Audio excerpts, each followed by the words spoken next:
This section is on Box-And-Whisker plots, and these are a way of displaying the 5-number summary for a set of data. So they're kind of interesting looking. This is the part that's called the box, and then these are the whiskers. So the minimum value is on the left, the maximum value is on the right.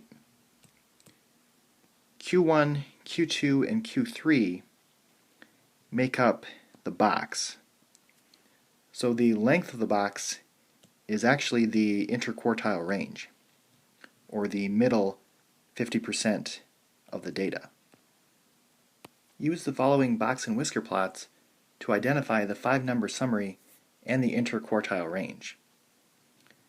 So by looking at this, the minimum is going to be 4, Q1 is 6, Q2 is 8, Q3 is 9, and the max will be 20. And the IQR is going to be 9 minus 6, so 3.